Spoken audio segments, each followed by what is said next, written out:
Today is one big sigh of relief in regards to the knee injury that CJ McCollum came down with in the San Antonio Spurs game yesterday.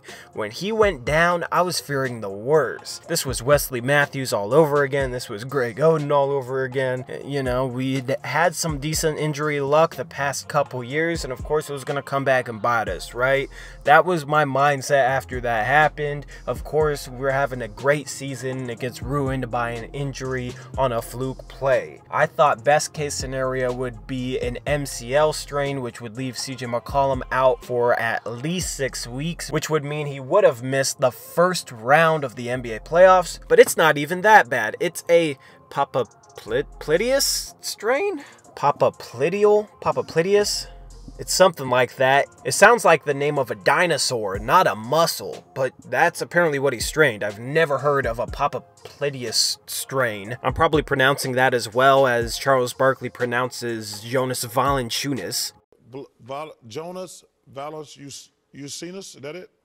Valanciunas. But it does look like we'll be missing CJ for a couple of weeks, but this injury, it usually takes 3 to 6 weeks to come back. The playoffs are in about 25 days, so that's 3.5 weeks. I fully expect CJ McCollum to be back by then. They said they'll re-examine him in a week, so maybe it's a little bit sooner than the playoffs that he'll return, but I don't expect him back in 1 week. I expect it to be a 2 to 3 week thing. So I will talk about what we're going to look like without CJ McCollum and what I want to see us do rotation wise, but we'll do that after we recap the past couple of games. But before we even get into the game recaps, I got a couple things I need to get out of the way. First off, I just started a college basketball channel. The link is down in the description. I will be previewing a lot of March Madness, and I filled out my bracket. That's on there too. And second, I am starting a True Blazer Fan March Madness pool, so you guys can click the link in the description to join that. I will update the standings on every Monday mailbag. I'll give a shout out to the people that are leading that thing. It would be cool to give something away, but we don't have anything to give away right now. So it'll just be bragging rights and shout outs on Monday mailbags. But definitely make sure to check out my channel. I really want to grow that. I love college basketball. I love March Madness. So definitely check out some of the content that I have coming up for that. All right, so jumping into the game recaps, that Clippers win was much bigger than people realize. If we lost that game, the Clippers would have only been 1 game behind us and they would have had the tiebreaker. Instead, by winning that game, we got up by 3 games ahead of them, and we won the tiebreaker with that win. So that was like a 3-game difference, including the tiebreaker, just by winning 1 game. That was huge. CJ McCollum absolutely won us that game. He went off against the Clippers, and without him, I don't think we pull out that game. Of course, that's relevant now because we will be without him for a little while, and it sucks because he had been stringing together very good performances lately. March has probably been his best stretch of the entire season. The next game against the Pelicans, we struggled mightily containing Julius Randle. He dropped 45 points on us, and we seem to always struggle with that energetic, big, bruising, big man like the Julius Randles and the Montrezl Harrells, the guys that are, like, you know, 6'8", 6'9", but super strong and play with a ton of energy. Now, we didn't let anybody else go off. We let Julius Randle get his, and we pretty much contained everybody else except for Elfrid Payton, who had 16 assists and a triple-double. But I still would have liked to see us guard Randle a little bit better. We put Nurkic on him, we put Collins on him, we put Cantor on him. It didn't matter. Julius Randle was getting buckets inside over and over and over again. What I wanted to see us do was dig a little bit more off the perimeter, have guys off the ball kind of try and clog up the lane, slide in front, or try and reach in on his dribble, because he gets a little bit loose with the ball when defenders dig like that, and at least it would have stopped his forward momentum so he wasn't just running downhill at guys and using his body and his momentum to clear a path to score at the rim. But that was definitely a game we couldn't lose. That's a bad team, and we need every win we can get in this tight playoff race. Right now, we're only 1 loss behind the Houston Rockets, and we own the tiebreaker with them, and they're playing the Timberwolves right now on ESPN, and so I'm going to watch that game after I finish making this video. If they lose that game, we will control our destiny for the 3rd seed. So every win right now matters, and we can't lose games against teams that we should beat, like the New Orleans Pelicans. And then the San Antonio Antonio Spurs game was very frustrating because the Spurs are playing great basketball and they honestly are a threat to our playoff positioning. I wouldn't have said it a couple of weeks ago, but they're playing so well and have strung together so many wins in a row that they're really close to us in the standings, and they hold the tiebreaker since they have a better conference record. I just thought our offense was kind of stagnant, kind of dead, but we were on the second night of a back-to-back, and then losing CJ not only took away a great player from our offense who has been playing well lately, it also seemed to take the wind out of our sails a little bit. The refs in that Spurs game were absolutely terrible. We were being just as aggressive as the San Antonio Spurs, maybe even more so because the Spurs shoot a lot of mid-range shots with DeRozan and Rudy Gay and LaMarcus Aldridge. We were attacking the rim, we were just getting flattened by Jakob Poeltl, and the refs weren't calling a thing.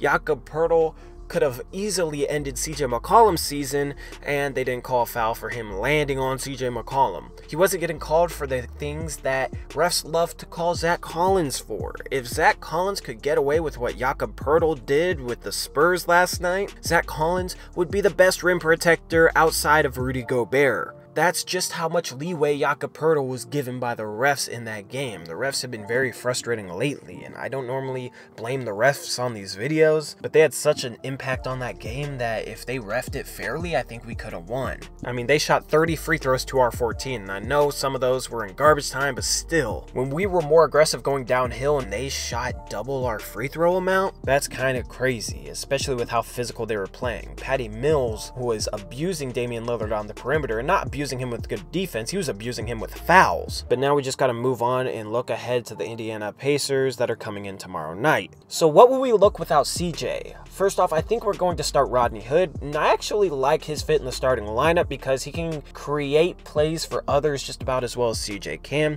and he can also create his own shot on all three levels. He's a guy that if he gets hot, he can have CJ McCollum-esque scoring performances. If you just remember what he did against Charlotte, that was definitely CJ McCollum-like. That trade for Rodney Hood is huge now because without him, we'd be starting Seth Curry, and I don't think Seth Curry is anywhere near as good of a fit for the starting lineup due to his size and due to him just being pretty much only a three-point shooter. So I do really like Rodney Hood in the starting lineup. 6'8" at shooting guard, he puts some length on the guard positions, and then he's also somewhat switchable with Maurice Harkless and Al-Farouq Aminu. Hood being able to guard 1 through 3 and some weaker power forwards brings some more defensive versatility to a lineup that already has two versatile defenders in Mo and Chief. We also had a log jam on the bench with guys seeing less minutes than they're accustomed to, and that'll just open up playing time for them. Evan Turner will get a little bit more playing time, Seth Curry will get a little bit more playing time, and I do expect a bench lineup with Curry and Turner and Layman and Canner and Collins. Collins' playing time has been iffy. I think he should play every single game. He had a good game against the Pelicans and then for some reason did not play a single second against the Spurs, but that's how I think our rotation will be, and I think Dame and Nurk are really going to step up in CJ McCollum's absence. Damian Lillard has kind of played a facilitatory role and kind of taken a little bit of a back seat to the offense more than he usually does this time of year. I don't think that will be the case any longer with CJ McCollum out. Right after CJ McCollum went out, Damian dropped like 9 points in a row. He went on a run by himself and really tried taking over that game, and he was hitting shots. I expect a lot more games like that now that he doesn't have his buddy in CJ McCollum out there on the floor with him. And then I expect more low post touches from Jusuf Nurkic, creating a shot down low because he's been effective at doing that this year.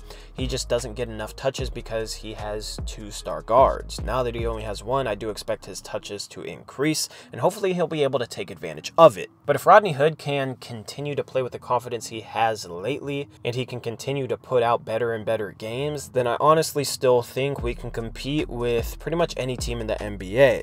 Because of our increased depth this year, I don't think we're going to miss CJ McCollum as much as we would have last year or the year before. So I'm still optimistic that we can get this 3 seed. Hopefully Minnesota beats the Houston Rockets tonight, and hopefully we can pass them up, get that number 3 seed, get CJ McCollum back for playoffs, win that first round series, and go into a second round series with Denver, who I definitely think we can beat. That is my optimistic hope right now, and we'll see what happens. So anyway, that's all I got for now for this weekly recap. Thank you guys for watching. Monday mailbag will be dropping tomorrow, and like I said, make sure to join that bracket poll down in the description below. And with all that, I'm out of here. This has been Tori.